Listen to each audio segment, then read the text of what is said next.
remember standing at the helm of this 80-foot trawler. My hands were sweating, my heart was pounding, and I was hand steering down the face of this 100-foot rogue wave. I remember looking out the back window and I could see the wave beginning to crest. I didn't know what to do, and my crew was grabbing their survival suits. They were headed for the door. And that's when I shouted to them, I said, "Stop, do not go out that door."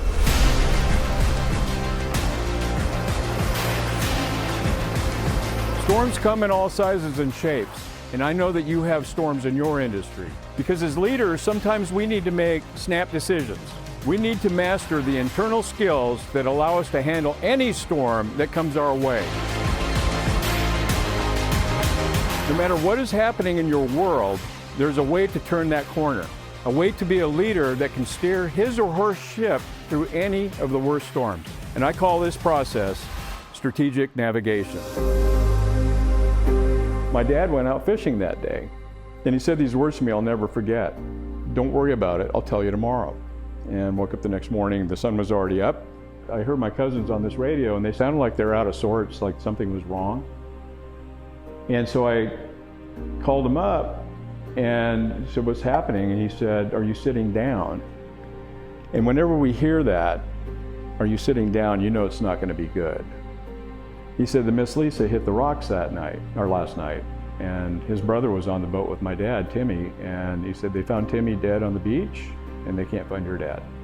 And I felt like somebody had dumped a bucket of numb on me. And I've never had that feeling in my life. I had to do something with my life because my mentor, my leader, was gone. So think about who that mentor is now in your life. Who made that difference for you?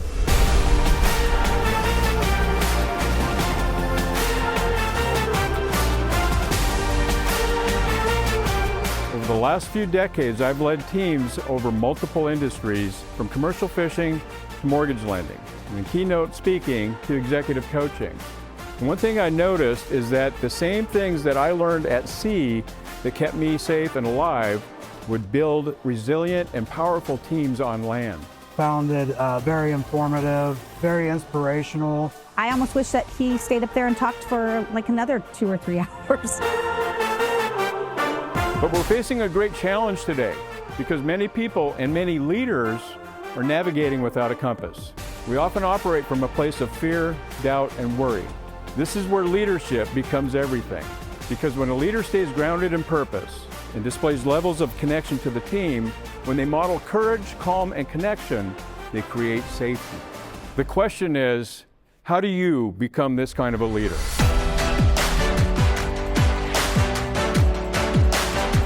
Strategic navigation is the framework for teams to chart a new course, is the control switch that will unlock the internal autopilot. It's built around one powerful idea, is that we don't drift into greatness. We need to chart a new course. James's message was so uplifting and inspiring. It was fabulous.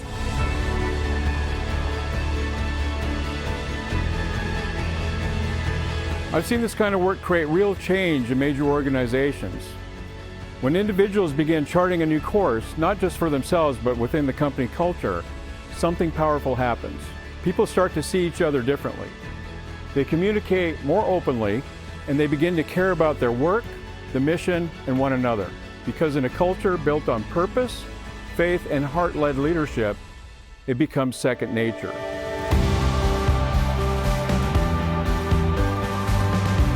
Sometimes when somebody comes up to me and shares with me what a difference it made in their life after one of my talks, and they say that, I lost my dad when I was 10 years old, and my life's been just basically confusing to me since then. And you made a difference for me, and I'm going to chart my own course, and I'm going to cut the ropes loose from the dock. I feel empowered. I feel like I finally have found that piece to the puzzle in my life that is making me complete. You sail with empowerment, and you steer the rudder straight from the heart, and you will deliver a culture that is beyond belief, and you go to new horizons.